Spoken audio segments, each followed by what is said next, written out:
Olá, olá, meus amigos da Verbo Jurídico, sejam todos muito bem-vindos a mais um episódio do nosso Jurisprudência em Pauta, comigo, professor Vinícius Zopponi.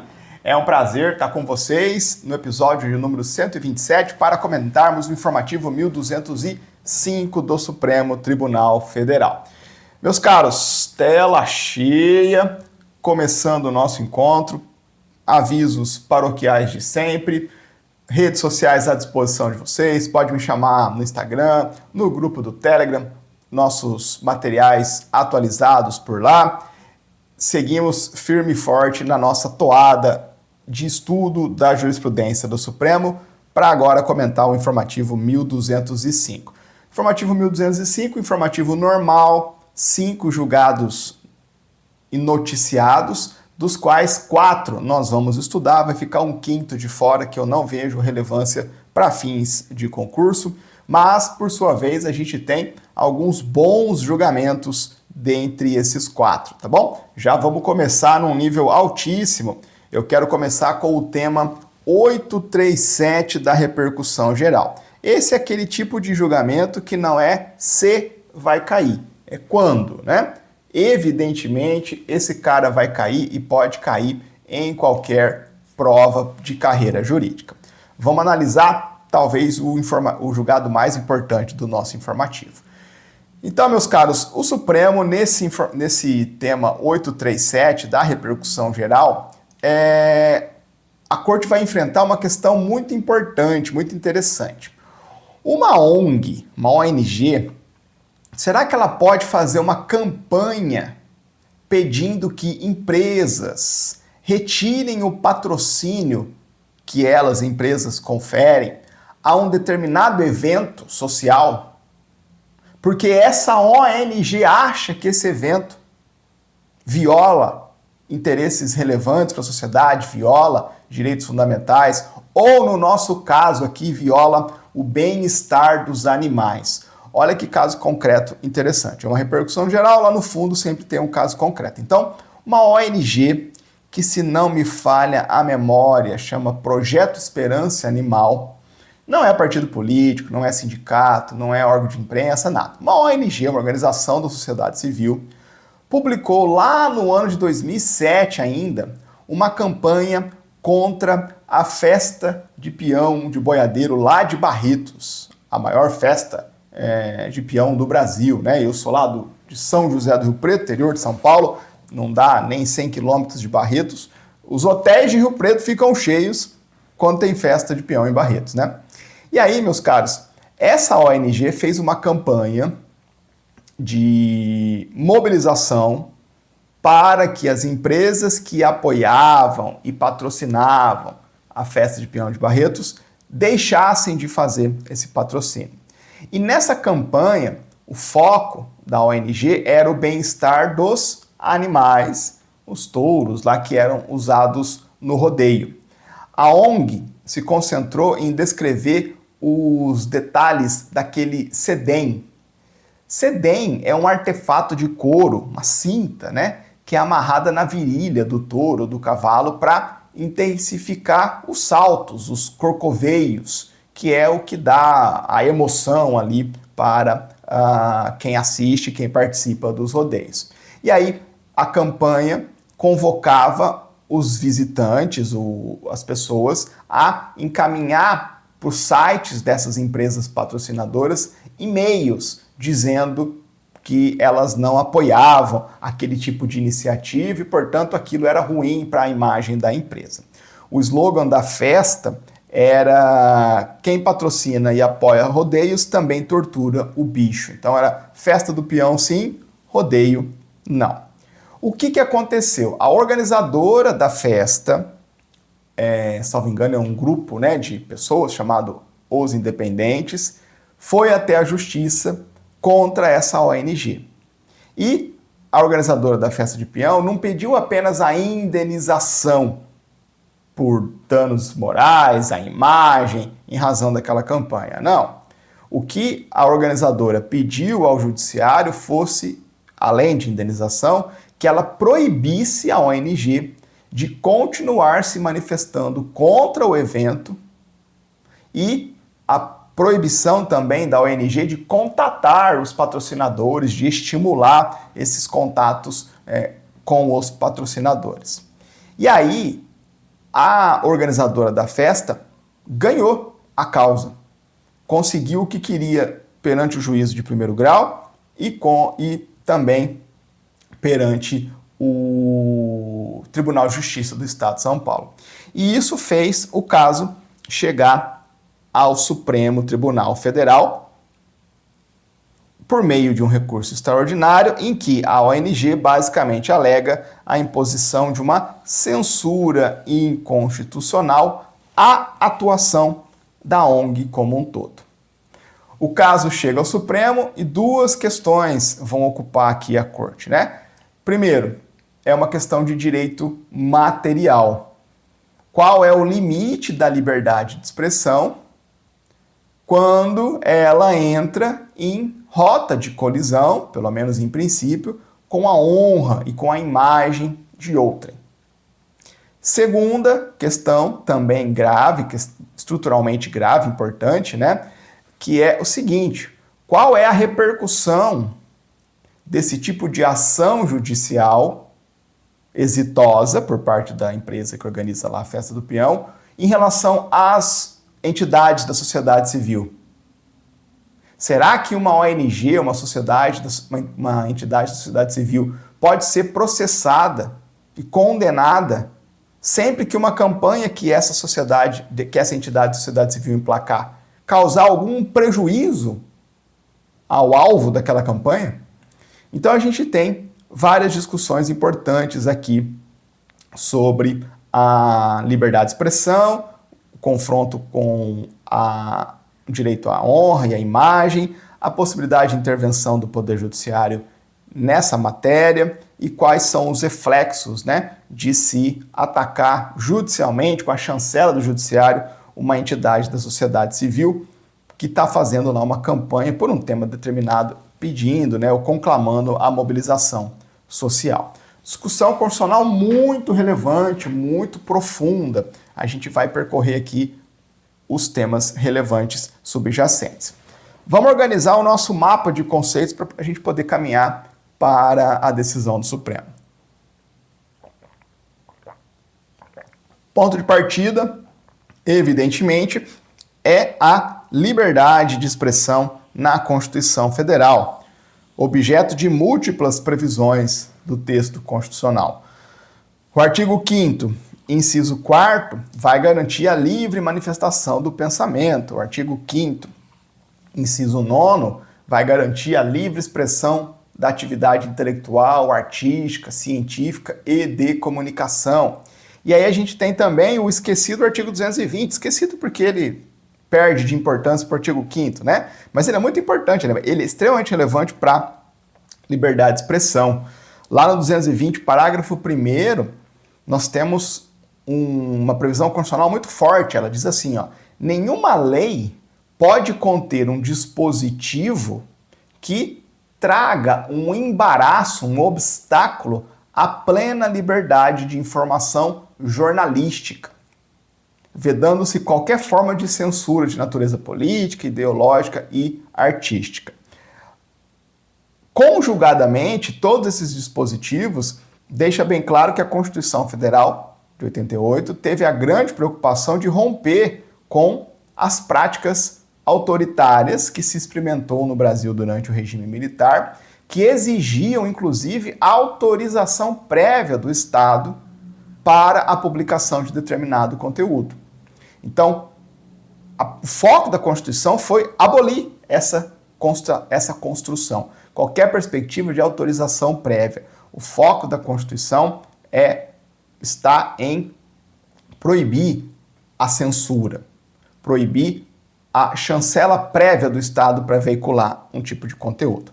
Agora, claro, liberdade de expressão é direito fundamental, mas não se traduz em um direito absoluto, em um poder absoluto.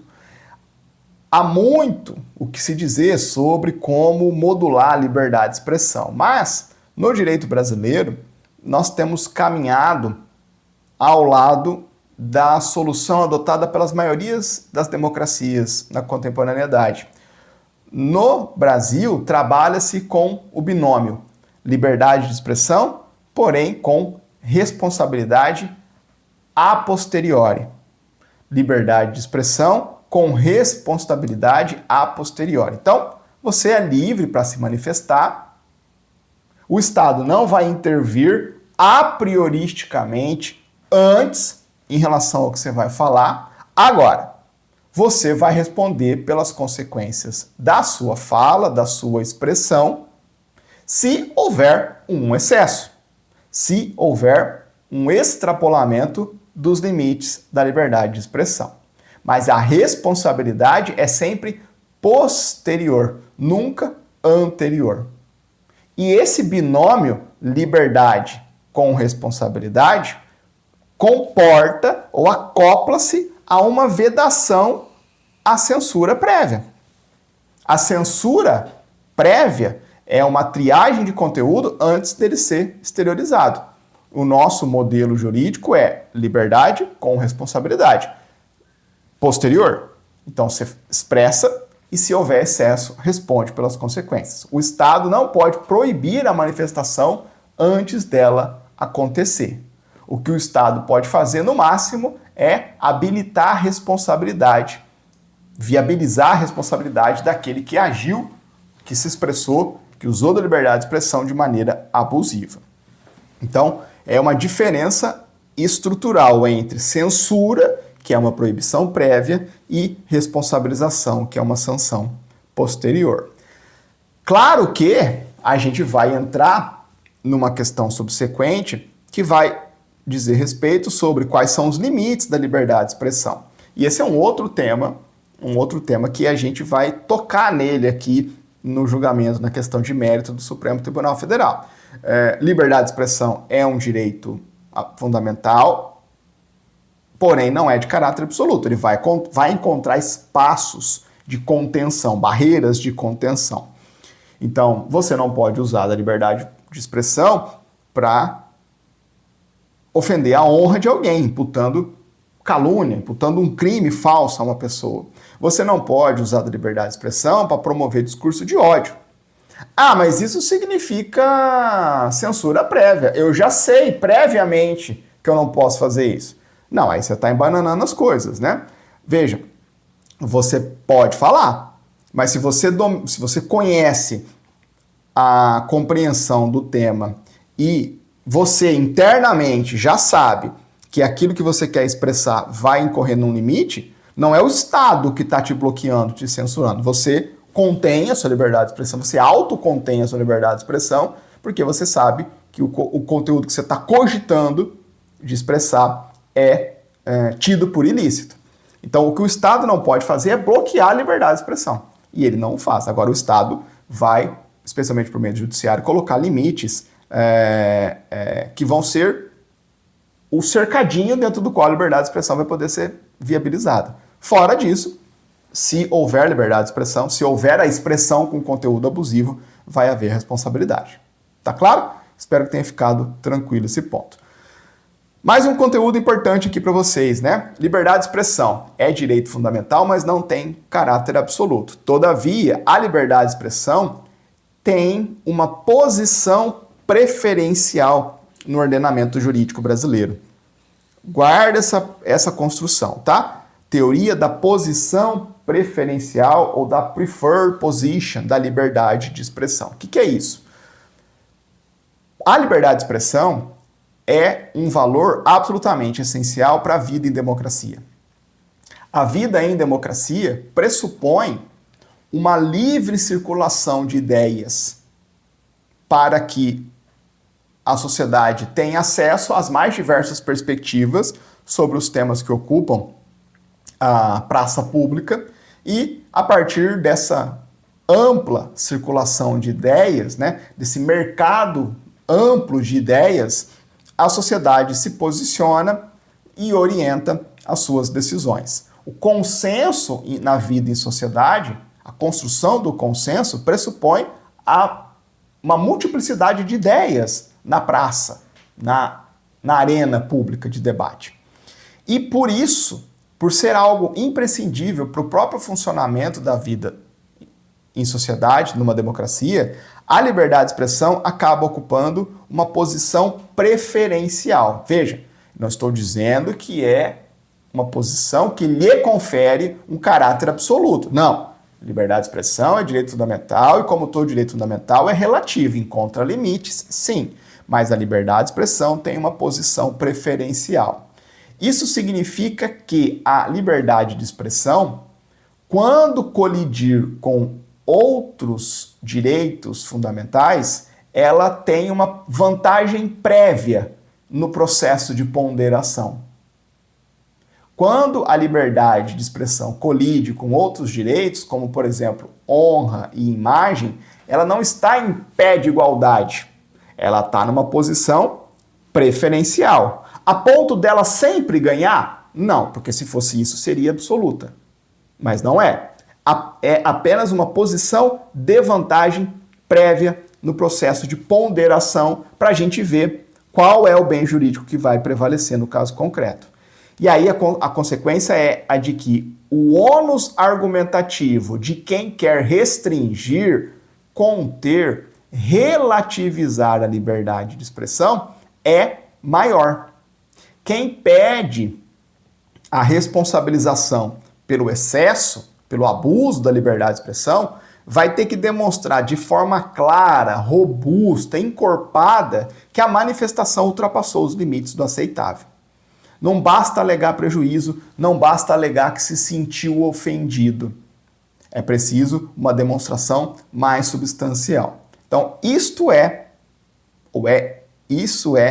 a posição preferencial da liberdade de expressão, um ônus argumentativo mais grave, mais pesado, sempre que a gente quiser, ou sempre que se quiser restringir ou relativizar a liberdade de expressão.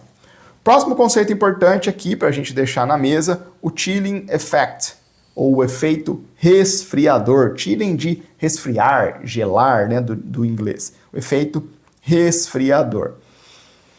Tema importante, aparece na jurisprudência do Supremo Tribunal Federal, vários julgados da Corte Interamericana de Direitos Humanos sobre liberdade de expressão também envolvem essa construção. A ideia basicamente é a seguinte, olha lá. Pense na seguinte dinâmica. Se toda ONG que fizer campanha contra um evento puder ser processada e condenada, o que acontece? As ONGs passam a se autocensurar. As ONGs vão deixar de denunciar, vão deixar de mobilizar, vão deixar de criticar, ou vão fazê-lo num nível muito aquém do seu potencial, por medo das consequências jurídicas desses posicionamentos. E isso, meus amigos, no ponto médio da sociedade, é ruim. Isso esvazia o debate público. Esse enfraquecimento, essa autocensura das ONGs por medo da retaliação por via judiciário é ruim. Isso fortalece os mais poderosos, aqueles que têm recursos para mover ações, sustentar essas ações por anos no judiciário, deflagrar várias ações contra uma mesma ONG por qualquer coisa que ela fizer. E aí é muito recorrente na doutrina, no Supremo, na Corte Interamericana, que esse risco é particularmente grave quando a gente está falando de sociedade civil. Porque na sociedade civil, nós temos pessoas como nós que se organizam numa associação, às vezes numa ONG sem forma jurídica, como propriamente dita. Essas ONGs, em geral, não têm capacidade financeira, nem mesmo para tocar suas atividades centrais, imagina para suportar litígios judiciais prolongadamente. Então, permitir uma cultura de intimidação judicial, na prática, acaba funcionando como uma forma indireta de censura. Gera um efeito resfriador, aplaca os ânimos e a disposição das ONGs de trabalharem, de darem a cara à tapa, a bem do interesse público geral, pelo menos na leitura daquela ONG. Tranquilo? Último ponto aqui, quarto ponto, relevante, né? Na verdade, 1, 2, 3, 4, quinto ponto, o parâmetro de responsabilização, a teoria do actual malice. Meus caros, parâmetro de responsabilização em razão do excesso da liberdade de expressão. A gente já trabalhou sobre isso daqui em alguns outros episódios do Jurisprudência em Pauta. Deixei aí para vocês, né? Depois vou mencionar os informativos aí para vocês. Agora veja que interessante. Olha como é que temas complexos precisam ser estudados em camadas. A gente está falando de liberdade de expressão. A gente vai lá, constrói a fundamentação constitucional da liberdade de expressão. A gente trabalha com o binômio liberdade com responsabilidade, a gente entende como é que esse binômio acomoda a vedação à censura prévia, a gente reconhece que liberdade de expressão é direito fundamental, portanto tem natureza relativa, mas está numa posição preferencial em relação aos demais bens jurídicos. Para relativizar precisa de um ônus argumentativo mais grave, e aí a gente sabe que colocando todos esses pontos para trabalhar, em determinados casos concretos, a gente vai ver sim excessos na liberdade de expressão e vamos conclamar um juízo de responsabilização posterior. Quais são esses pontos de excesso? Aí entra as discussões específicas, os crimes contra a honra, o discurso de ódio e assim sucessivamente. Agora, estamos diante de um caso em que houve excesso. Aí a gente tem a última camada dessa construção toda que a gente está trabalhando, que é como gerar a responsabilização, o regramento jurídico da responsabilização pelo excesso da liberdade de expressão. É esse o ponto que nós já trabalhamos com isso aqui no Jurisprudência em Pauta em outros julgamentos, né? Nós já trabalhamos com isso em outros julgamentos. Agora veja, o Supremo, ao longo dos anos, tem se utilizado de um critério para saber quando a responsabilização civil é cabível na seara da liberdade de expressão. E o critério que o Supremo tem empregado vem lá do direito americano. É a teoria do actual malice, que é um precedente lá do New York Times versus Sullivan, da década de 60. Teoria do actual malice. Qual que é a ideia? A ideia é a seguinte: a responsabilidade civil só se configura quando ficar provada a má-fé de quem divulgou a informação. Essa é uma teoria que tem sido aplicada especialmente pelo Supremo Tribunal Federal quando lida com empresas de comunicação, veículos de comunicação. Então, vai haver responsabilidade civil se ficar provada a má-fé. E como é que se prova a má-fé? A má-fé tem duas formas, né? O dolo, a pessoa sabia que a informação era falsa e divulgou assim mesmo, e a culpa grave, que é quando a pessoa age com negligência, com grosseria na apuração dos fatos, fecha os olhos para algo que, se ela diligentemente pesquisasse, ia encontrar que era uma falsidade. Então, dolo e culpa grave. Esses parâmetros vêm lá da actual malice e o Supremo adotou esse parâmetro para a imprensa, para veículos de imprensa, em diversos julgamentos. Então, a gente tem dessas duas ADIs, a 7692 e a 7055, que saíram no informativo 1138, e a gente tem uma discussão mais recente no tema 995 da repercussão geral, que saiu no informativo 1170, tá bom? Então, depois você pode procurar os episódios do Jurisprudência em Pauta, do informativo 1138 e do informativo 1170. E aí, por que isso é importante? Porque, como a gente vai ver na sequência, o Supremo vai estender esse parâmetro aqui de responsabilização que a Corte tem aplicado para veículos de imprensa para as sociedades, para as entidades da sociedade civil nessas campanhas de mobilização, tá bom? Então já guarda esse ponto que vai ser a grande tônica, a espinha dorsal do nosso julgamento. Então vamos voltar lá para a ONG que fez a campanha contra a festa de Pinhão de Barretos. O que o Supremo decidiu? Olha lá, meus amigos, eu vou ler o resumo para vocês, depois no final eu leio a tese. Olha lá o que o Supremo decidiu. Liberdade de expressão viabiliza, em regra, campanhas de mobilização social promovidas por entidades da sociedade civil que, embasada em pautas de direitos fundamentais, buscam desestimular o financiamento ou apoio institucional a determinados eventos ou organizações. E aí o Supremo fundamenta em basicamente aqueles dispositivos centrais para a liberdade de expressão. Vamos ver a racionalidade da corte aqui, olha lá. O Supremo foi muito bem aqui, tá, pessoal? Na minha visão. A corte disse o seguinte, olha lá. O que a associação lá, os independentes da festa de Barretos queria, na verdade, nessa judicialização aqui, ela não queria o ressarcimento por um dano sofrido. Ela não queria, na origem, apurar o excesso pontual de uma campanha específica. O que ela queria, na verdade, era impedir que aquela ONG continuasse falando, continuasse se expressando. O Supremo olha para aquela judicialização e diz: aqui nós temos uma diferença muito grande. Indenização por excesso é legítimo, possível, é uma reparação posterior aos fatos ocorridos.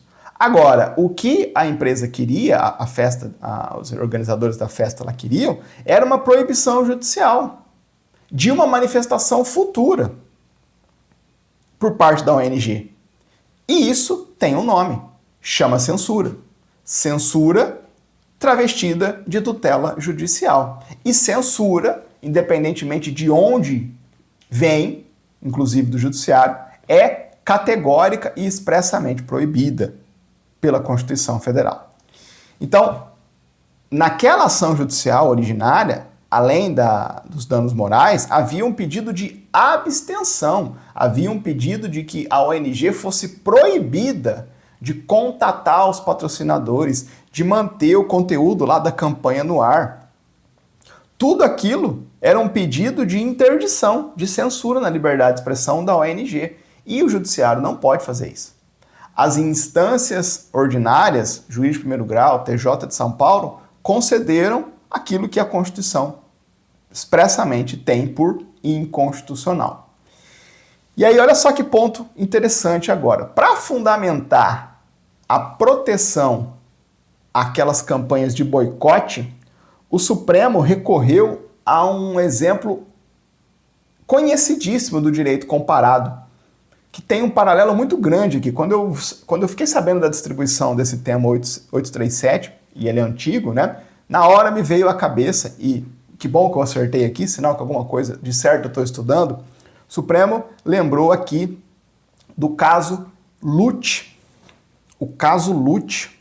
Quem já viu aula minha de direito constitucional ou de direitos humanos, né, já deve ter ouvido falar, já deve ter estudado comigo o caso Lute do Tribunal Constitucional Alemão. O que é o caso Lute? Olha que caso interessante, veja como é que vai ficar um paralelo aí na sua cabeça. Isso aqui dá um parágrafo complementar belíssimo numa prova de segunda fase, numa prova oral em matéria de liberdade de expressão. Então, lá na década de 50, no final da década de 50, o Lute era o presidente de um clube de imprensa lá da cidade de Hamburgo, na Alemanha, e ele convocou publicamente um boicote a um filme de um diretor de cinema que, ao tempo do regime nazista, tinha colaborado com o regime, tinha produzido material lá para o regime. E aí o Lute foi, olha, não vamos assistir o filme desse cara, esse cara colaborou com o regime nazista, não vamos fazer, não vamos dar quórum para esse filme, não vamos boicotar. Convocou um boicote. O Lute pede o boicote. A produtora do filme e o diretor vão na justiça alemã e conseguem uma ordem proibindo o boicote, dizendo: Lute, pare de falar que tem que ter o boicote.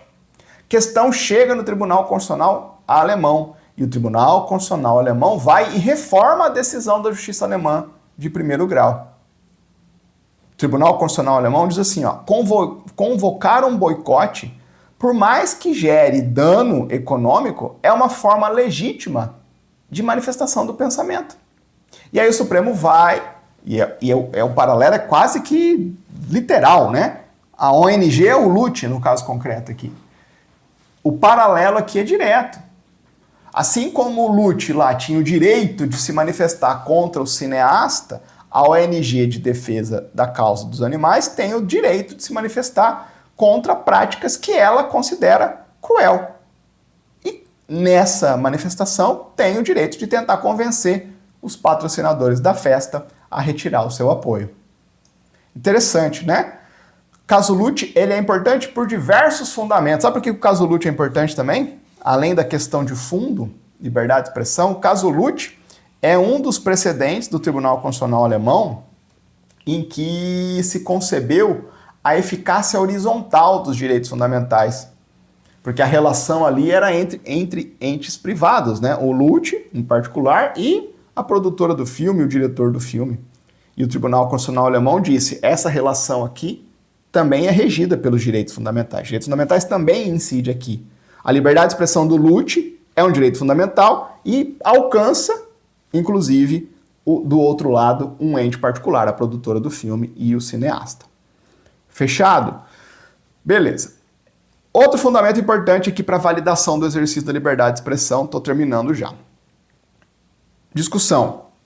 Será que aquela cinta que usa no touro, no cavalo, que era o mote da campanha, será que aquilo lá causa ou não mal-estar animal? O Supremo disse, no caso concreto, há um dissenso científico genuíno sobre essa matéria. A ONG diz que causa sofrimento. Os organizadores da Festa Peão dizem que não. Nenhuma das partes está claramente agindo de má fé, nem para defender, nem para atacar. Nós estamos diante de um caso em que não dá para se falar em má fé. Ninguém está veiculando um fato manifestamente falso. Ou um fato que uma pesquisa um pouco mais diligente vai revelar a falsidade. Há um dissenso científico. E aí o Supremo diz assim, ó, quando nenhuma parte está manifestamente com a razão, a disputa da interpretação de um fato controverso tem que ficar na praça pública e não nos autos de um processo. Eu vou repetir. Quando há uma disputa de um fato controverso, a disputa de versões sem má-fé demonstrada é a sociedade quem decide, não é o juiz. Porque o livre embate de ideias faz parte de viver em democracia, faz parte do debate público, constitucionalmente protegido. Então, engole o choro, você vai ter que defender suas razões aí na praça pública. Faça uma contra-campanha, argumentando que o sedem lá, o cinto, o bendito cinto do bicho lá, não machuca os animais. Tranquilo? Beleza. Para encerrar, o Supremo vai concluir, já estou antecipando, que não houve aqui excesso por parte da ONG, mas a Corte dá um passo adiante e deixa um registro bem importante. A Corte diz o seguinte, na hipótese de se cogitar da responsabilização civil de ONGs, de entidades da sociedade civil, por excesso na liberdade de manifestação do pensamento, o esquadro, o parâmetro de responsabilização que eu vou empregar vai ser exatamente o mesmo que eu, Supremo, tenho empregado para os veículos de imprensa e para os jornalistas. Então o Supremo não responsabilizou a ONG aqui, mas disse, ONG vai ser responsabilizada na mesma régua que se responsabiliza jornalistas de imprensa e veículos de comunicação. E que bom, né? O Supremo foi lógico aqui. Veja, se nem os jornalistas profissionais precisam ter certeza absoluta da veracidade de uma informação antes de publicá-la, porque eles podem publicar, salvo se incorrerem em má fé, salvo se de maneira dolosa publicarem algo falso, ou salvo se publicarem algo falso decorrente de culpa grave, falta de pesquisa básica, óbvia de um tema. Tirando isso, pode publicar. Então o Supremo diz, se nem jornalista profissional precisa ter certeza absoluta para checar certeza absoluta da veracidade de uma informação antes de publicá-la, como é que eu vou exigir isso de ONGs? As ONGs vão ter que ser regidas pelos mesmos parâmetros da responsabilização dos veículos de imprensa. Então, o parâmetro para a ONG é o mesmo dos jornalistas e dos veículos de imprensa. Responsabilidade apenas quando comprovada má-fé, decorrente de publicação dolosa de fato falso ou publicação de fato falso que poderia ser apurado em vista de uma mínima diligência, ou seja, a culpa grave que eu expliquei anteriormente para vocês. Fechado? Tranquilo? Essas são as razões do Supremo. Não vou ler o informativo aqui para vocês, pessoal, fica aí de complementação depois, né, para balizar. O informativo não tem vindo tão didático como eu gostaria ultimamente, então eu tenho me esforçado de não ficar tanto preso ao texto e trabalhar com o argumento como um todo. Usei mais tempo do que eu queria para esse julgamento, mas ele é muito relevante. Então vamos lá. Teses fixadas. Campanhas de mobilização social promovidas por entidades da sociedade civil, com base em pautas de direitos fundamentais, voltadas a desestimular o financiamento ou apoio institucional a eventos e organizações, estão protegidas pela liberdade de expressão. 2. A responsabilidade civil, inclusive com determinação de cessação da campanha e retirada do conteúdo das redes sociais, quando a imputação permanecer disponível em plataformas digitais ou ambiente público, somente será possível quando comprovada má-fé, caracterizada pelo dolo, demonstrado em razão do conhecimento prévio da falsidade da declaração, ou culpa grave decorrente de evidente negligência na apuração da veracidade do fato. Então, o Supremo está dando o alcance, né, da responsabilização civil. Veja, o excesso da liberdade de expressão, o excesso na liberdade de expressão pode gerar, além da indenização, a retirada do conteúdo, a cessação da campanha e a retirada do conteúdo. Senão, você responsabiliza civilmente porque está diante de um ilícito e deixa lá o conteúdo rodando. Então isso não é censura, isso é apenas uma modulação, uma consequência de ter se reconhecido a ilicitude do conteúdo veiculado. Então, a responsabilidade civil vai ser aquilatada pelo dolo ou pela culpa grave e, se presente, vai ensejar a potencial indenização civil e, eventualmente, a cessação de campanha e retirada de conteúdo de redes sociais, se bateu, né, o nível ali exigido de dolo ou culpa grave. Fechado? Isso aqui vai cair na sua prova, tá? A gente ainda não tinha, infelizmente,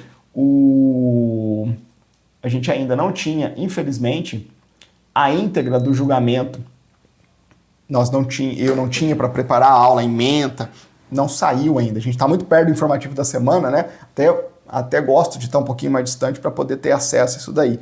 E eu consegui ver só um pedacinho ali das complementações, enfim, a íntegra do julgado é relevante aqui. Então, fica aí o registro, pessoal. Depois, se você estiver assistindo de maneira assíncrona, né, às vezes daqui 1, 2 semanas, eu sei que a turma vai chegando depois nas nossas aulas, passa o olho, dá uma olhada na ementa também, tá bom? Mas liberdade de expressão está sempre vindo à tona aí, logo a gente tromba com outro julgado e eu reviso com vocês. Vamos caminhar para o nosso próximo julgamento, a DPF 1201, referendo, meus caros. Deixa eu só arrumar esse ar-condicionado aqui, que tá um calor nessa Florianópolis. Vamos ver se voltou aqui. Beleza.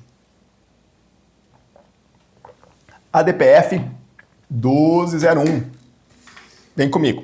Julgado é um referendo de uma medida cautelar, mas tem bastante coisa interessante aqui. Julgado importante para direito constitucional, para direito ambiental, a DPF 1201 lá do estado de São Paulo, um típico exemplo de processo constitucional estrutural. Vamos lá.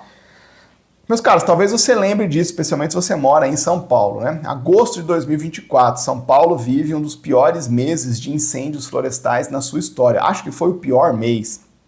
Mais de 3.000 focos de incêndio. Cidade de São Paulo foi classificada por alguns dias seguidos como a cidade mais poluída do mundo. Lembra disso? Saiu no jornal, que era a parafernália toda. E aí, esse é o pano de fundo dessa DPF 1201. O PSOL, em dezembro de 2024, logo depois desse quadro, ajuiza a DPF com um argumento macro, dizendo que a situação do estado de São Paulo vai muito além daquela crise episódica em agosto daquele ano. Então, o argumento do PSOL aqui foi o seguinte: a degradação ambiental verificada na qualidade do ar e no número de queimadas no estado de São Paulo não era uma fatalidade do clima. Aquele quadro era o produto de escolhas administrativas sistemáticas que ao longo dos anos estavam sendo adotadas pelo Estado de São Paulo, esvaziando a capacidade desse ente federativo de prevenir, fiscalizar e responder a eventos ambientais. E aí, nessa DPF, uma série de providências, de políticas, de expedientes adotados ao longo dos anos foram levantados para demonstrar esse desmonte. E aí eu tomei o cuidado de pegar um exemplo didático para vocês aqui, talvez a providência mais simbólica veio, uma delas, né? Veio da Lei Estadual 17.293 de 2020, aprovada em plena pandemia, que fez o quê? Extinguiu o Instituto Florestal do Estado.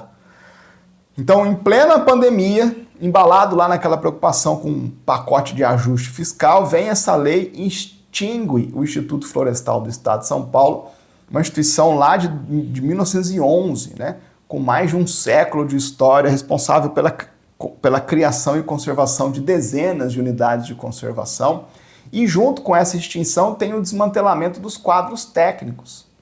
Houve a fusão de institutos de pesquisa, não houve reposição de pessoal, foram eliminadas unidades regionais de fiscalização ambiental, o orçamento de prevenção a queimadas foi cortado ou reduzido praticamente a zero. Enfim, estou usando aqui para vocês, estou mostrando aqui para vocês, nos termos da inicial da DPF, que eu fui lá olhar para vocês, um exemplo, né, ou alguns exemplos do quadro geral, e veja a ênfase didática, né, o quadro geral de coisas que aconteceram em São Paulo, que foram levantadas nessa DPF para dizer, olha, o que São Paulo passou aqui nos últimos meses não é uma fatalidade climática, isso é o produto final de um processo de desmonte da estrutura estatal que busca proteger o meio ambiente, atuar contra as queimadas e preservar a qualidade do ar.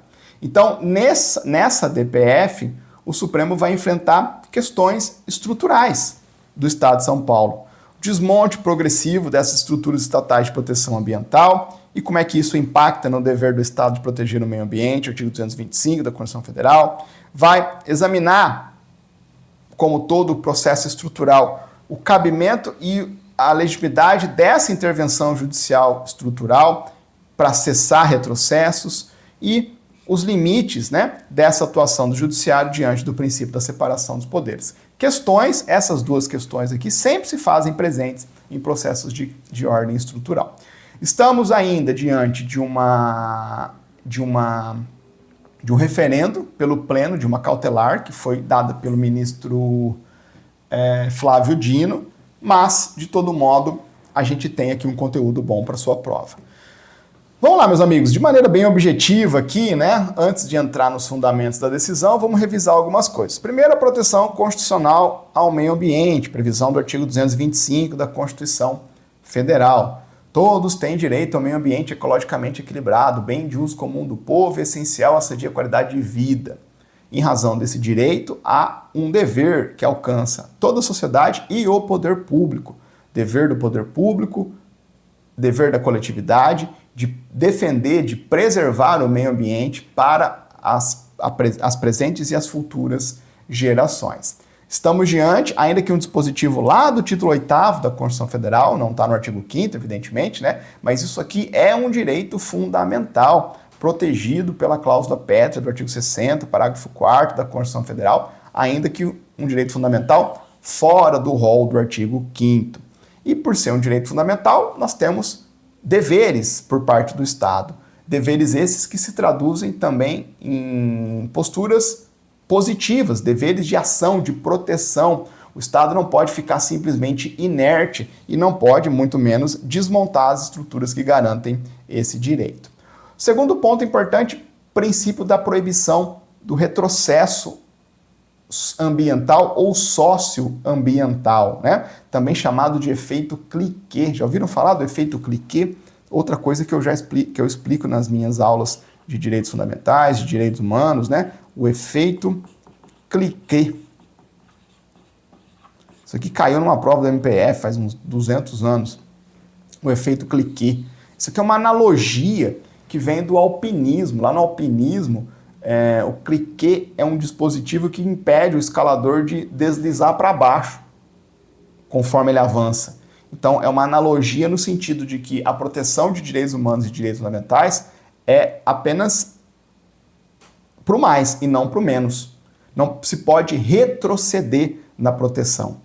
E aí a gente tem uma discussão do princípio da proibição do retrocesso, da vedação-retrocesso, macro para os direitos fundamentais, para os direitos humanos, e essa discussão macro vai se especializando. Quando a gente fala de direitos sociais, econômicos e culturais, a gente tem uma discussão. Quando a gente fala de proteção ao meio ambiente, a gente tem outra discussão. Especializações, né? Mas a ideia maior é a vedação do retrocesso. E quando a gente fala de direito ao meio ambiente, a gente fala, em princípio, da vedação ao retrocesso ambiental ou socioambiental. A ideia é simples. A ideia é a de que, uma vez implementado um determinado nível de proteção pela legislação, pelas estruturas institucionais, não se pode regredir nesse nível de proteção sem uma justificativa constitucionalmente adequada. Veja, vedação ao retrocesso não é um princípio absoluto, não significa que se eu cheguei até aqui, eu nunca jamais, em hipótese alguma, vou poder voltar atrás. Não pode, desde que não haja uma justificativa constitucionalmente adequada. Então veja, o Estado pode reorganizar-se, pode fundir órgãos, pode rever competências, pode modernizar estruturas, claro que pode. O que o Estado não pode é, a título ou sob o argumento de estar fazendo isso, na verdade, esvaziar de maneira injustificada a capacidade de proteção ao meio ambiente. Então vamos de novo, vedação retrocesso não é um princípio absoluto. Ele comporta uma aplicação moderada, relativizada, com parcimônia. A ideia é a de que o Estado, uma vez consagrado determinado nível de proteção pela lei ou pela estrutura institucional que está trabalhando em favor do meio ambiente, o Estado vai sim poder reorganizar essa estrutura, fundir órgãos, rever competências, modernizar estruturas, fazer ajustes de quadros de pessoal, tudo isso é possível. O que o Estado não pode é esvaziar de maneira injustificada a capacidade de proteção ambiental, a ponto de o nível novo comprometer o núcleo essencial do dever de proteção ao meio ambiente que decorre do artigo 225. Quando isso ocorre, quando há esse esvaziamento injustificado, essa alteração da capacidade institucional do Estado de maneira injustificada, a gente vai ter retrocesso socioambiental. E isso é inconstitucional. Tranquilo? Essa é a ideia macro, claro que aí nos casos concretos, né, a gente vai ter ali a miudeza, vai ter que ver que órgão extinguir, o quadro de pessoal, vai para lá, vem para cá. Mas para a prova vale a ideia macro. Terceiro ponto, a DPF, né? Por que a DPF, de novo, pessoal? A DPF é um instrumento processual, que vocês sabem, que permite acionar a jurisdição constitucional do Supremo Tribunal Federal para combater atos do poder público. O objeto da DPF é muito mais amplo que o objeto da ADI e da ADC. E ato do poder público acaba incluindo tanto atos positivos quanto atos negativos. Inclui omissões, inclui atos normativos, desde que haja violação a preceito fundamental e desde que não haja nenhum outro meio eficaz para sanar aquela lesão. Então a DPF também é regida pelo princípio da subsidiariedade. E aí veja que nesse caso concreto, o que o PSOL questionou, o partido político questionou, não foi apenas aquela lei lá que extinguiu o Instituto de Florestas. Não. O partido político aqui levantou uma conjunção de atos omissivos e comissivos que, de acordo com o legitimado ativo, somados, produziam aquela violação estrutural ao artigo 225.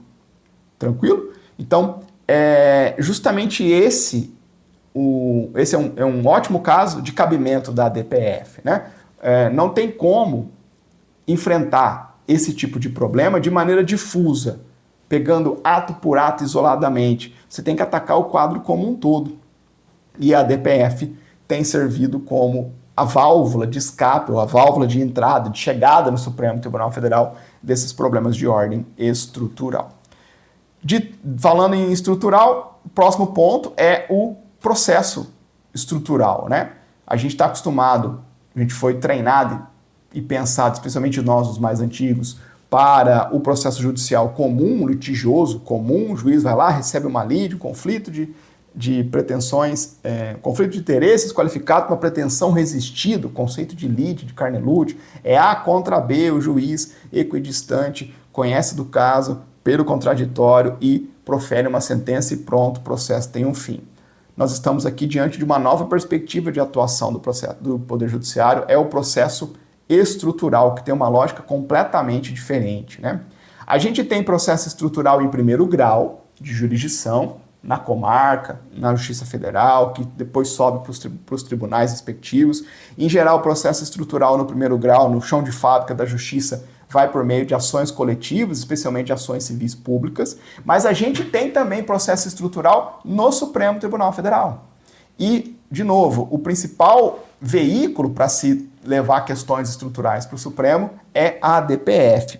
E aí, qual que é a sacada do processo estrutural? No processo estrutural, o tribunal primeiro vai ter que reconhecer o judiciário, né? Estou falando tribunal porque estou olhando aqui a jurisprudência do Supremo, mas o judiciário tem que primeiro reconhecer que existe um problema de ordem estrutural, uma violação sistemática, disseminada, um problema que está no alicerce, no DNA ali daquele caso. Esse problema é causado por várias disfunções institucionais. Não se trata apenas de uma lei que saiu mal feita, de um processo administrativo específico. Não, é um problema macro decorrente de disfunções institucionais profundas, disseminadas.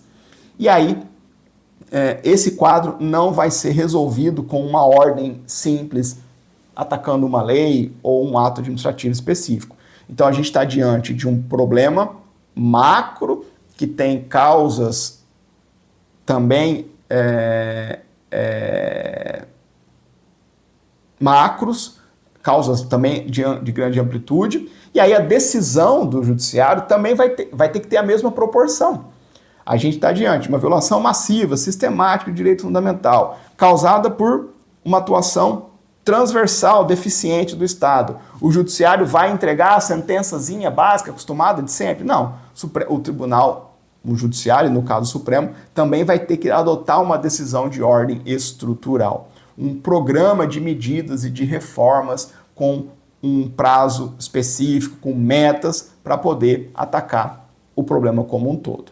Então, o tribunal primeiro diagnostica o problema, faz o diagnóstico do problema, constata suas causas e aí vai exigir dos demandados um plano com metas, com um cronograma para resolver esse problema macro e vai monitorar a execução ao longo do tempo. Esse é outro aspecto do processo estrutural. O processo estrutural não termina com a sentença, com um acórdão. Tanto que o Supremo já habilitou uma fase de monitoramento de processo estrutural. A gente, inclusive, já viu isso daqui lá na DPF 347, né? Do estado de coisas inconstitucional do sistema carcerário, plano pena justa. A gente viu já o Supremo na fase de monitoramento. Então, tudo isso é a lógica do processo estrutural. É uma ideia mais ampla, né? Demandaria mais tempo aqui, mas eu acho que fica suficiente o registro para vocês. E aí, por fim, meus caros, o Supremo está aplicando aqui para a DPF 1201 a modelagem que hoje ele já tem sobre processo estrutural em vista de vários precedentes. O Supremo não está inventando a roda. O Supremo já faz alguns anos tem diversos casos em que o modelo de processo estrutural já foi empregado. O primeiro deles, talvez o mais relevante, mais avançado, é a DPF 347, o estado de coisa inconstitucional no sistema carcerário, mas a gente tem diversas outras que, inclusive, a gente já estudou aqui. A DPF 976, da pessoas em situação de rua, a DPF 760, que é metas de desmatamento também na Amazônia. A DPF 1201 vai ser mais um exemplo de processo estrutural no Supremo. Inclusive, eu vou deixar uma dica para vocês. Se vocês forem lá no Google, no seu buscador favorito, colocar lá Supremo Tribunal Federal, processo estrutural, a primeira, segunda entrada vai ser uma notícia do site do próprio Supremo em que a Corte faz um levantamento de casos relevantes, já julgados e em curso sobre processo estrutural ou com o perfil de processo estrutural, vale a pena vocês darem uma lidinha, anotarem um ou outro exemplo complementar ali também, só para oxigenar a ideia de vocês. Beleza. Diante de tudo isso, né, meus caros, estamos num referendo de medida cautelar, e aí o que o Supremo decidiu? O Supremo decidiu que, diante do comprometimento das políticas públicas ambientais da União e do Estado de São Paulo, eu acho que eu esqueci de falar isso, pessoal, a DPF é em face da União e do Estado de São Paulo, tá? Não foi apenas em face do Estado de São Paulo. Então, diante do comprometimento das políticas públicas ambientais da União e do Estado de São Paulo, voltadas à proteção dos biomas paulistas, impõe-se a atuação desta Corte para, ainda que em sede cautelar, determinar a adoção de providências aptas a fazer cessar condutas incompatíveis com a ordem constitucional e a resguardar a utilidade do provimento jurisdicional. Então, o relator desse caso aqui foi o ministro Flávio Dino, que construiu uma fundamentação a partir do diagnóstico institucional lá de São Paulo. Então, o ministro Flávio Dino reconheceu que a crise lá do segundo semestre de 2024 não foi um evento isolado, na verdade foi o resultado previsível de um processo sistemático de enfraquecimento das estruturas de proteção ambiental daquele estado, que começou há muito tempo. A extinção do Instituto Florestal foi bastante mencionada, mas é apenas um exemplo mais emblemático desse processo de desmonte. E aí o Supremo concluiu que não se tratava apenas de uma mera reorganização administrativa, era, na verdade, uma desconstrução da estrutura institucional do Estado sem nenhuma justificativa razoável, ou as justificativas apresentadas não eram razoáveis. E aí o Estado de São Paulo não conseguiu demonstrar, não conseguiu refutar os apontamentos que concluíam que era uma omissão estrutural. O Estado de São Paulo não apresentou um plano de recomposição do quadro técnico, não demonstrou como é que ele pretendia atingir as metas de restauração de áreas degradadas por conta dos incêndios, enfim. O Supremo reconheceu que o Estado de São Paulo, mesmo oportunizada a manifestação, não deu conta de demonstrar que estava conduzindo uma política consistente para a proteção ao meio ambiente. Então, usando desses dados objetivos, o Supremo conclui: está havendo descumprimento dos deveres constitucionais do Estado de São Paulo, pelo Estado de São Paulo, em relação à proteção ao meio ambiente. E aí entra o típico tratamento da demanda como processo estrutural. No processo estrutural, o tribunal identifica o problema sistêmico e vai exigir medidas também sistêmicas, vai exigir um programa de reformas que vão ser monitorados ao longo do tempo. E aí o tribunal vai exigir prestação de contas, relatórios, vai convocar audiências públicas e vai decidindo sucessivamente. As coisas vão avançando, o tribunal vai examinando o que já avançou e vai progressivamente fazendo esse acompanhamento até, espera-se pelo menos, a superação do problema sistemático. Então é uma intervenção judicial continuada, proporcional à gravidade ali da violação e à incapacidade do Estado reagir ao problema e de resolvê-lo sozinho. Por isso que é um processo que tem uma fase de monitoramento. A gente está ainda num referendo de cautelar, só que essa cautelar vai ser verificada, vai ser examinada. Lá na DPF das favelas também, a gente teve isso, né? Um típico processo estrutural, a gente foi tendo diversas medidas cautelares ao longo dos anos, porque foi havendo um monitoramento do cumprimento das medidas cautelares. É típico do processo estrutural. Segundo grande fundamento jurídico, vedação ao retrocesso socioambiental.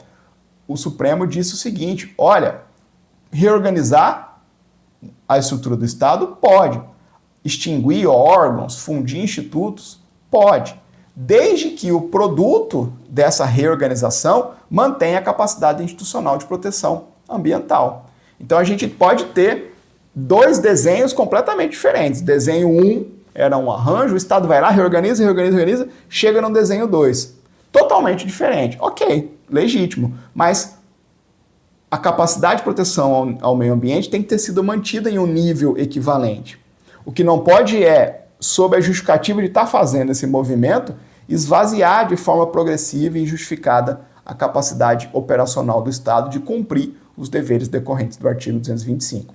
Fez isso, fez esse esvaziamento, e isso atinge o núcleo essencial do direito fundamental, vamos ter retrocesso esse retrocesso é uma escolha administrativa ilegítima e inconstitucional, e isso abre a porta para a intervenção do Poder Judiciário.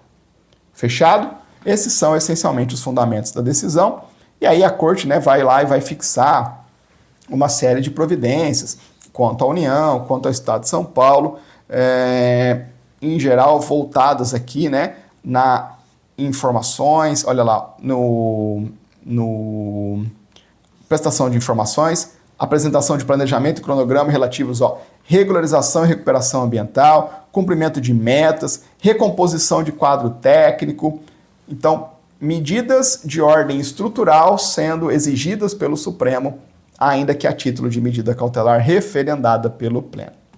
Fechado? Fica aí o resumo para vocês mais uma vez.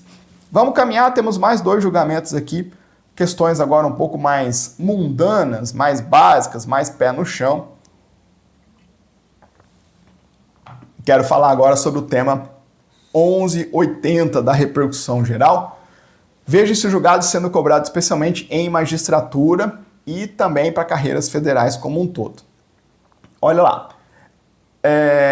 Caso aparentemente simples, mas por debaixo a gente vai ter uma discussão constitucional muito profunda sobre a natureza jurídica da OAB, mais uma vez, né? Mas não tem novidade nenhuma que o Supremo só vai colocar mais uma tinta diferentona aqui no regramento da OAB.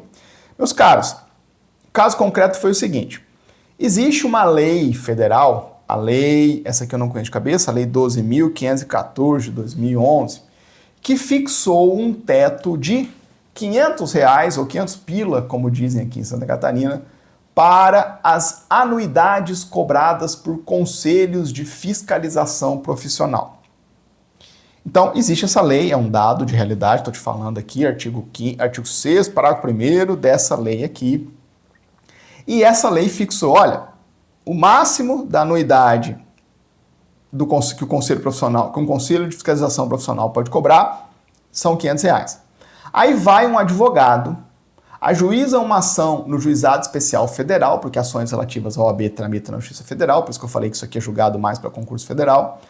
O advogado vai no Juizado Especial Federal e pede que esse teto da lei seja aplicado a ele e ao valor da sua anuidade da OAB. E aí a turma recursal e o TRF, salvo engano, da 2ª Região, deu razão ao advogado e limitou o valor da anuidade da OAB.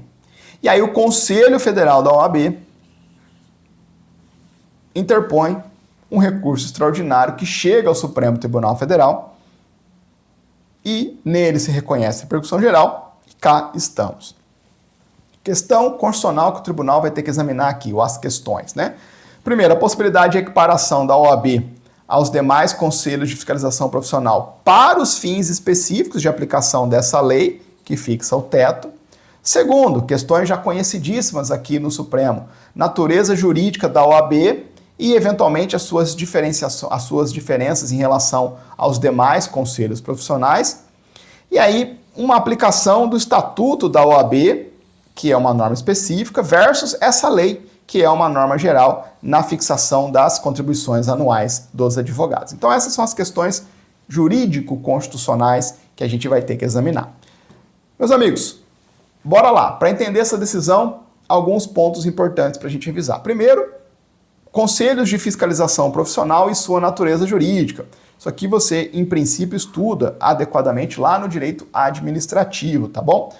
Conselhos profissionais são, por exemplo, o CREA, o CRM, o COREM, enfim. Os conselhos profissionais são autarquias federais. Tem a natureza jurídica de autarquias federais. Os conselhos, são criados por lei e exercem um poder de polícia sobre o exercício de profissões por eles, conselhos regulamentados. Então, os conselhos profissionais têm uma personalidade jurídica própria de direito público, são criados por meio de lei e vão exercer esse poder de polícia. E as anuidades que os profissionais pagam a esses conselhos têm natureza tributária. Eu acho que eu acabei desmembrando aqui, né? As anuidades têm natureza tributária. É uma espécie de contribuição. São as contribuições de interesse das categorias profissionais. É uma espécie de contribuições de interesse de categorias profissionais. E essa natureza tributária é relevante porque exige base legal para sua cobrança. A anuidade do conselho profissional, se é tributo, precisa ter base legal. O fato gerador tem que estar previsto em lei. Senão, vai se violar o princípio da legalidade tributária. Professor, por que você está falando disso? Você vai entender daqui a um pouco, isso vai ser usado pelo Supremo, tá bom? Tudo isso é a regra para os conselhos profissionais. Mas, coloca aí um holofote, a OAB é a exceção. E a exceção que o Supremo construiu ao longo dos anos para a OAB não é pequena, é uma exceção estrutural. O Supremo, nessa famosa ADI 3026, julgada lá em 2006, ministro relator Eros Grau, fixou de forma definitiva que a OAB não é autarquia, a OAB, portanto, não integra a administração indireta da União, a OAB não está vinculada a nenhum órgão público e a OAB não se sujeita a controle administrativo. O Supremo cunhou uma expressão que virou doutrina, né? A OAB é um serviço público independente. É uma categoria ímpar, ou seja, sem par, sem correspondente, no elenco das personalidades jurídicas do direito brasileiro. Você já deve ter ouvido falar sobre isso, né? Todo professor de direito administrativo decorou isso daqui, de tanto que isso cai em prova. Serviço público independente, categoria ímpar. Ímpar é que não tem par, não tem equivalente. Não é autarquia comum, não é autarquia especial, não é agência, é uma categoria própria. É um troço que só a OAB é. Isso é a OAB. E por que essa independência é tão protegida e tão relevante para o caso concreto? A ideia, pessoal, é a seguinte: se a União pudesse, por lei geral, fixar o teto das anuidades da OAB, a União estaria, na prática, delimitando a capacidade financeira da entidade e, consequentemente, influenciando o alcance das suas atividades. E as atividades da OAB têm, essencialmente, dois grandes focos. A OAB, tal como os demais conselhos profissionais, de fato, tem uma finalidade de gerir, de representar, de disciplinar a categoria profissional advogados. Aqui a OAB faz aquilo que conselhos profissionais fazem. Mas o que torna a OAB peculiar, ímpar, não é essa dimensão corporativa. O que torna a OAB peculiar é a sua dimensão institucional. A OAB tem a finalidade institucional de defender a Constituição, a ordem jurídica do Estado Democrático de Direito, os direitos humanos, a justiça social, previsões lá do próprio Estatuto da OAB, que a gente conseguiria também abstrair da previsão constitucional do artigo 133. Então, a missão da OAB é corporativa, mas ela também tem uma missão institucional. E nesse aspecto institucional, há o interesse de toda a sociedade que a OAB funcione com independência. Por isso que a OAB tem diversas prerrogativas que os conselhos profissionais não têm. Exemplo, o Conselho Federal da OAB pode propor ADI. É legitimado para ADI. A OAB participa de concurso de magistratura e Ministério Público. A OAB tem representantes do CNJ, no CNMP. A OAB tem quinto constitucional. Tranquilo? Então, são esses os argumentos, né, além da finalidade corporativa, especialmente a finalidade institucional, que torna a OAB esse ser diferente no esquadro institucional brasileiro. Sobre a anuidade, agora avançando, né, aqui eu já antecipei algumas coisas para vocês. Por que a anuidade, entender que a anuidade dos conselhos profissionais, ou para os conselhos profissionais, é importante? É importante porque a anuidade, tendo natureza tributária, está sujeita ao princípio da legalidade. E se está sujeito ao princípio da legalidade, a anuidade não pode ser fixada por ato infralegal. Agora, especificamente para a OAB, a gente já tem uma legalidade na matéria. O Estatuto da OAB, eu não vou me lembrar do artigo aqui agora, mas está lá nos artigos, acho que 46, 58, tem a previsão que a OAB tem competência expressa para fixar e cobrar as contribuições dos seus inscritos. Então veja, pelo menos na lógica que o Supremo vai perfilhar, já estou antecipando algumas coisas aqui, a OAB já tem base legal própria. A legalidade exigida para a anuidade da OAB já tem assento legal. A 8906, o Estatuto da OAB, já prevê isso. Então, a anuidade para a OAB não precisa daquela lei 12.514 para existir, para preencher o requisito da legalidade. A anuidade da OAB já tem previsão na 8906, no Estatuto da OAB. O último ponto aqui, eu deixei só para o estudo ficar completo, né? O princípio da especialidade, você lembra disso? Sempre que há um conflito aparente de normas jurídicas, uma das formas de se resolvê-la é pela especialidade. O conflito entre norma geral e norma especial, que versam sobre o mesmo objeto, a norma especial sempre vai prevalecer. E quando a gente contrapõe aquela lei 12.514 de 2011, que é para conselhos profissionais como um todo, com o Estatuto da OAB, que é específico para essa entidade, a gente vê nitidamente o princípio da especialidade incidindo. Então, a lei 12.514 de 2011 é norma geral, destina-se aos conselhos profissionais em geral. O Estatuto da OAB 8906 é norma específica, destina-se exclusivamente à OAB. E aí, mais um ponto que eu deixei aqui de bônus para vocês é relembrar o tema 540 da repercussão geral. Às vezes, em prova, os caras vão agora cobrar esses dois julgamentos em conjunto. No tema 540 da repercussão geral, o Supremo decidiu que é inconstitucional delegar ao Conselho Profissional a fixação de anuidades sem previsão, sem parâmetro legal. Então, para quantificar a anuidade,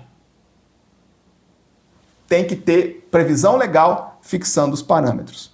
Não pode dizer, o conselho lá de farmácia vai fixar o valor da anuidade. Isso deixa lá o conselho, por ato infralegal, fixar o valor. Não dá. A lei pode até delegar, mas tem que fazer a especificação dos parâmetros.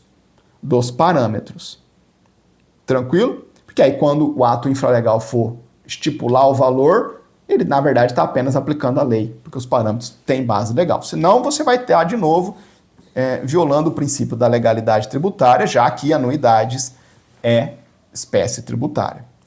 Só que, nesse julgamento do tema 540 da repercussão geral, já se anteviu essa discussão aqui do tema 1180. E o próprio ministro relator já excepcionou a OAB. O ministro relator disse, olha, não pode, é inconstitucional a delegação a conselhos profissionais para fixar a unidade sem parâmetro legal, mas eu já vou ressalvar aqui a OAB, porque a OAB já tem um parâmetro legal fixado na própria lei do Estatuto, na 8906. Na 8906 de 94, Estatuto da OAB.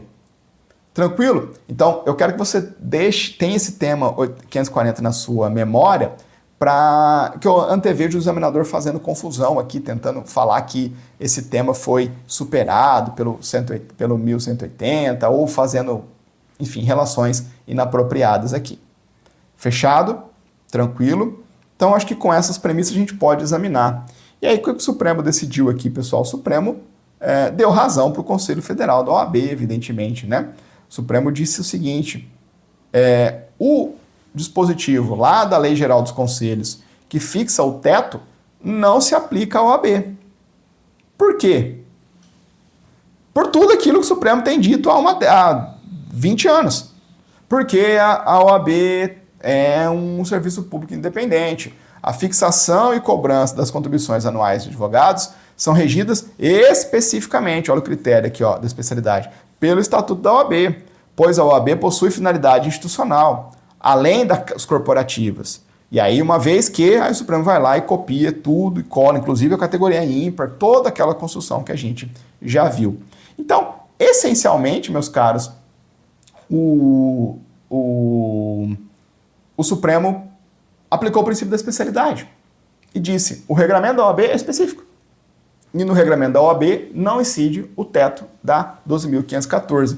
E aí o Supremo, para melhorar um pouquinho a explicação, o Supremo foi fazer uma análise histórica, teleológica da Lei 12.514 de 2011. O Supremo disse o seguinte: essa lei aqui surgiu para resolver um problema específico dos conselhos profissionais em geral. Havia uma insegurança jurídica sobre a legitimidade dos atos infralegais dos conselhos profissionais para cobrar as anuidades. Por quê? Porque a anuidade para o conselho é espécie tributária está regido pelo princípio da legalidade tributária e não tinha lei. Então, como não havia parâmetro legal, a cobrança de anuidades antes desta lei aqui, ela era bastante insegura. Tinha conselho que tinha sua lei específica, outros conselhos não tinham, e aí veio essa lei geralzona de 2011 para preencher esse vácuo, criando nesse regulamento um teto de valor de anuidade e permitindo que os conselhos regulamentassem os detalhes dentro desse limite. Então essa lei ela dialoga com o tema 540 que eu mencionei para vocês, né, anteriormente. Só que a OAB nunca teve esse problema, tanto que no próprio tema 540, o ministro relator, se não me engano foi o Toffoli, lá no tema 540, disse: para a OAB esse problema aqui que a gente está tratando como inconstitucional não existe, porque para a OAB já tem previsão no estatuto, de forma expressa, competência lá para fixar e cobrar contribuições. Então, a mens legis da Lei 12.540 nunca foi o de limitar a OAB. A OAB não precisava de salvação legislativa na época. Quem precisava de salvação legislativa eram os demais conselhos profissionais. Então, não faz sentido a aplicação aqui no caso concreto. Tranquilo? E aí, um outro argumento, né? Um outro argumento é aquele da especialidade da OAB. Sempre que o Supremo vai fazer a OAB funcionar diferentemente dos demais conselhos profissionais, o Supremo recobra todas aquelas construções da ADI 3026, o Serviço Público Independente, categoria ímpar, tudo isso rememorado aqui. E, por fim, o último argumento do Supremo, a especialidade. Estatuto da OAB, lei específica, Lei 12.514, lei geral. Princípio da lei especial derroga a lei geral, prevalece a lei especial, prevalece o Estatuto da OAB. Fechado? E, por fim, um argumento de ordem institucional, né? Essa preocupação com a anuidade da OAB, na verdade, é uma preocupação com a saúde financeira de uma entidade sui generis, peculiar, que presta um serviço público, relevante, independente, e que tem, dentre as suas finalidades institucionais, garantir a própria... defender a Constituição, garantir a ordem jurídica, enfim, todas aquelas prerrogativas institucionais. Então, sempre que se discute algo sobre a OAB, qualquer mitigação, qualquer ingerência na OAB é blindada, é bloqueada ou é relativizada também por esses argumentos institucionais que fazem transcender a OAB da mera dimensão corporativa. Foi bem insistente, bem repetitivo, para ser bem franco, com algumas ideias, porque isso é muito batido e cobrado em prova em questões relativas à OAB. Fechado? Faça uma leitura aí depois. Aqui, ó, lembrei não, estou roubando aqui, né? Ó, os dispositivos da OAB, do Estatuto da OAB, que conferem competência para a OAB fixar e cobrar as contribuições. Ah, lembrei, ó, era o 46 e o 58, inciso 9º. Acho que eu falei os artigos corretos, né? Naquele meu esforço de memória lá. Então o Supremo deu provimento ao recurso extraordinário e para reformar as decisões lá que impuseram o teto. Não há teto para a anuidade da OAB. Vamos seguir para o nosso último julgamento, meus caros. Tema 1209 da repercussão geral. Julgamento agora de constitucional e previdenciário. Tranquilo? E aí um julgamento importante, sei que previdenciário às vezes não cai em concurso estadual, né? Mas a gente dá aula aqui também para concurso federal. Dos 5 julgados no informativo, eu não ia trabalhar só com 3, acho que daria tempo, como deu, de trabalhar com esse 4º julgado, mesmo sendo de previdenciário. E é um julgado importante porque ele vai contrariar um tema repetitivo do STJ. Então, isso aqui vai chamar a atenção do seu examinador, porque é o Supremo decidindo de maneira diferente do STJ. Vamos lá, a questão aqui é bastante imediata, né? O que a gente tem aqui? A gente tem, meus caros, um vigilante privado, um empregado de uma empresa privada de vigilância, de segurança privada. A discussão é, será que o vigilante, esse empregado de uma empresa privada de segurança, será que ele tem direito à aposentadoria especial por conta da periculosidade da sua atividade? Então, um indivíduo ajuizou uma ação, um vigilante ajuizou uma ação, e nela ele pleiteou o reconhecimento do tempo de serviço como vigilante como um serviço especial. Ele argumentou que na atividade de vigilante ele estava exposto a perigo, a risco de vida, ele tinha porte de arma de fogo, e ele argumentou que isso tudo gerava danos à saúde mental decorrente da tensão permanente dessa atividade. Então, o vigilante era um segurado do regime geral de previdência social, ele pleiteou o reconhecimento desse tempo de serviço como especial para habilitar uma aposentadoria diferenciada.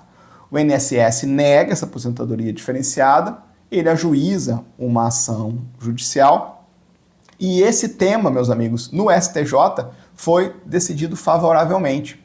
Então, o STJ decidiu que sim, tema 1031 dos recursos repetitivos, a atividade vigilante poderia ser enquadrada como atividade especial para fins de uma aposentadoria diferenciada. E aí o que o Supremo vai examinar aqui, meus amigos, é basicamente se a atividade vigilante comporta a aposentadoria especial que existe no nosso regulamento constitucional com base no artigo 201, parágrafo 1º da Constituição Federal, com o registro de que não há uma previsão legal expressa fazendo esse reconhecimento da atividade vigilante como uma atividade especial para fins de aposentadoria. Então a gente não tem essa previsão legal e a gente não pode se socorrer, pelo menos textualmente, das previsões lá do artigo 144 da Constituição Federal que listam os órgãos de segurança pública. Porque o 144 lista quem desempenha atividade de segurança pública. E para quem desempenha atividade de segurança pública, via de regra, você vai ter aposentadoria especial. Mas o vigilante, ele presta uma segurança de natureza privada.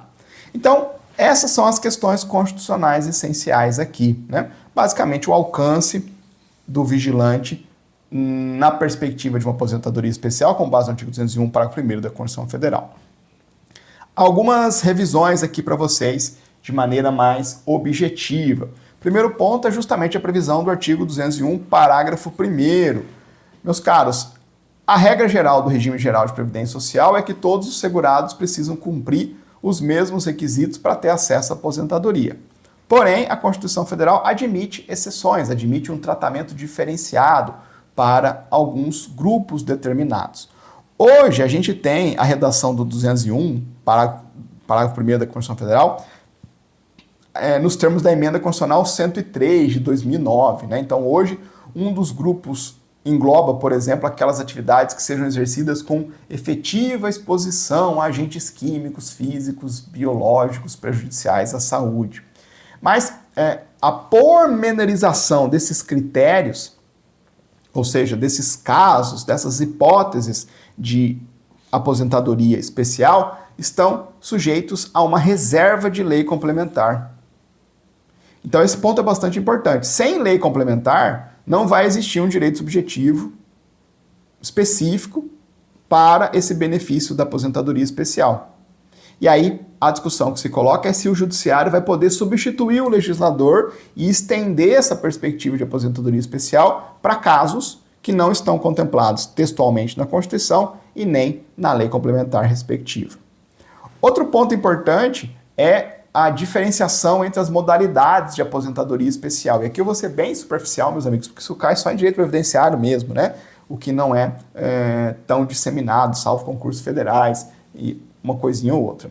Então, a mais conhecida é a aposentadoria por condições especiais, aquela aposentadoria vinculada a agentes nocivos, químicos, físicos, biológicos, ruído, calor, presença de amianto, todo aquele regramento lá do previdenciário que a gente tem no plano infraconstitucional. Para essa modalidade, tem um regramento mais avançado, a gente precisa de laudos técnicos, tem toda uma certificação técnica de que se trabalhava em condições especiais para você ter acesso à aposentadoria por benefício, como aposentadoria em condições especiais. Agora, a aposentadoria por atividade de risco é uma outra modalidade, uma categoria distinta, e que teoricamente abrange atividades perigosas por sua natureza. Então, atividade policial, atividade de bombeiros, são atividades de risco que comportariam essa aposentadoria especial. O problema é que, para essa segunda categoria, a gente ainda tem uma regulamentação legal carente, deficiente, sem se tratar 100% dos pontos. E aí a gente tem a lacuna legislativa que o STJ decidiu entrar para dizer, olha, vigilantes de empresas privadas de segurança, por esses e esses motivos, desempenham atividade de risco, vão ter acesso a essa aposentadoria especial. Então é importante ter o desenho, né, dessas modalidades de aposentadoria especial para entender onde estava a brecha que o STJ usou para pensar lá o seu tema de recurso repetitivo. Próximo ponto importante, para deixar todas as ferramentas aqui na mesa, lembrar com vocês do artigo 144 da Constituição Federal, é uma revisão aqui um pouco redundante, mas é relevante, né? Um rol taxativo dos nossos órgãos de segurança pública. Hoje a gente pode até questionar, tem uma questão um pouco nebulosa no Supremo, se esse rol é ou não taxativo. A gente vai ter isso aí sendo discutido em breve, mas para a prova a gente pode levar essa afirmação. E por que lembrar do artigo 144 é importante? Para a gente deixar evidenciado que o vigilante privado, o empregado de uma empresa de segurança particular, não integra a segurança pública. Então, todas aquelas construções que se faz para reconhecer a atividade de risco como inerente dos órgãos de segurança pública, a gente não pode fazer aqui porque o vigilante privado não integra a segurança pública. São funções distintas e essa distinção vai gerar consequências diretas no regime de aposentadoria, como a gente vai ver na sequência. Mais um ponto importante, esse aqui é uma sacada bem relevante que o Supremo Tribunal Federal vai deixar na mesa aqui para vocês. Uma distinção entre o vínculo trabalhista, vínculo funcional trabalhista e o vínculo previdenciário. Olha que ideia interessante aqui, pessoal. O fato de um vigilante, lá da iniciativa privada, receber adicional de periculosidade, que é direito trabalhista, não vai gerar para ele automaticamente direito à aposentadoria especial. Veja, os atributos do vínculo trabalhista não são os mesmos atributos do vínculo previdenciário. O sistema trabalhista tem as suas regras, o sistema previdenciário tem suas próprias regras. O que é periculoso para fins de adicional trabalhista não é necessariamente aquilo que é especial para fins de uma aposentadoria. Então, o adicional de periculosidade está adstrito ao vínculo funcional. A aposentadoria especial está adstrita ao vínculo previdenciário, são esferas autônomas. Essa quebra aqui vai ser relevante no argumento do Supremo Tribunal Federal. E um último ponto, que eu vou deixar aqui o registro para vocês, tema 1057 da repercussão geral, sobre os guardas civis militares. Por quê, pessoal? O guarda civil, né, dá uma novela falar sobre as posições do Supremo sobre guarda civil. A gente sabe que as guardas civis estão previstas, as guardas municipais estão previstas no artigo 144, parágrafo 8º da Constituição Federal, são agentes que integram o sistema de segurança pública, o Supremo já disse isso, só que o Supremo Tribunal Federal, numa decisão, na minha visão, equivocada, sob o ponto de vista sistemático, o Supremo tem vários julgados colocando as guardas municipais dentro da realidade de segurança pública, mas, quando foi decidir sobre a aposentadoria especial, disse, não tem. Guarda municipal não tem direito constitucional à aposentadoria especial por atividade de risco. E por que esse julgamento vai ser importante? Porque o Supremo vai usar esse cara aqui como precedente. estruturante para o caso dos vigilantes. Já dei o spoiler, né? O que o Supremo vai dizer? O Supremo decidiu contrário à tese do vigilante aqui. A atividade vigilante, com ou sem arma de fogo, não se caracteriza como especial para fins de concessão da aposentadoria do 201, parágrafo 1º da Constituição Federal. Os vigilantes não possuem direito constitucional à aposentadoria especial para o exercício de atividade de risco. O Supremo fez uma analogia com o tema 1057 que a gente viu lá atrás. No tema 1057, não há aposentadoria especial por risco aos guardas civis municipais, mesmo sendo eles agentes públicos integrantes do aparato de segurança pública. Então, se nem esses têm direito, por que o vigilante vai ter? O vigilante nem integra a segurança pública. Tranquilo? Ah, mas guarda municipal está exposto a risco? Uai, o Supremo lá no tema 656 da repercussão geral de 2025, a gente viu aqui, né? Reconheceu funções ostensivas, relevantes dos guardas municipais na segurança pública. Mas mesmo assim, no tema 1057, manteve a negativa de aposentadoria especial. Por isso que eu acho que o Supremo errou lá para as guardas municipais. Mas de todo modo, não tem. Então o recado é claro para o Supremo. A lógica da aposentadoria especial por atividade de risco não está associada a uma periculosidade genérica da atividade, mas tem que ter uma qualificação específica como de risco daquela atividade. E isso tem que estar discriminado numa lei complementar, e isso só alcança as categorias assim previstas. Então, para o vigilante privado, a gente tem dois problemas. Primeiro, ele não integra os órgãos do artigo 144, o adicional de periculosidade que ele recebe só faz sentido no vínculo trabalhista, isso não migra para a esfera previdenciária, então nenhum dos argumentos estão ao lado deles. Os guardas municipais tinham pelo menos a inclusão no 144, não foi possível. Os vigilantes nem estão no 144.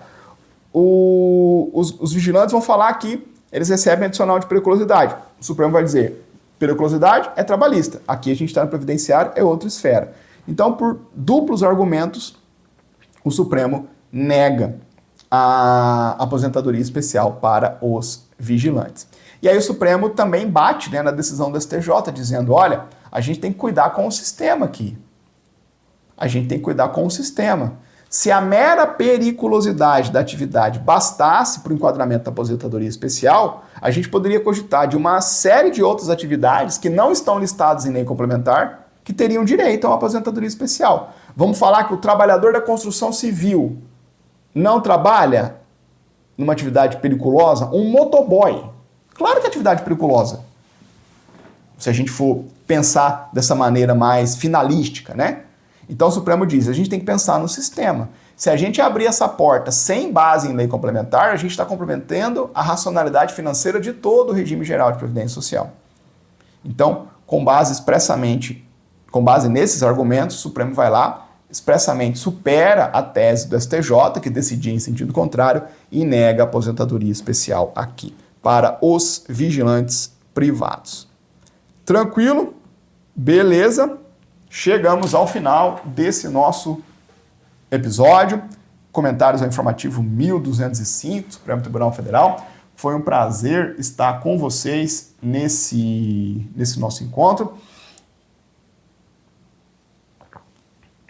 A gente segue firme e forte, né, meus amigos? Quero agradecer a todos aí, tem recebido várias mensagens muito gentis, muito carinhosas aí no Instagram. Pessoal que assiste as nossas aulas, deixa lá bate uma fotinha vendo as nossas aulas, põe lá nos stories, compartilha comigo, eu reposto todo mundo, é sempre um prazer, fico muito feliz de ver vocês estudando conosco aí, a maioria assíncronamente, né? Mas estamos firmes e fortes por aqui. Forte abraço a todos, fiquem com Deus, uma excelente semana e, se Deus quiser, terça-feira que vem estamos aqui novamente. Abraço, pessoal.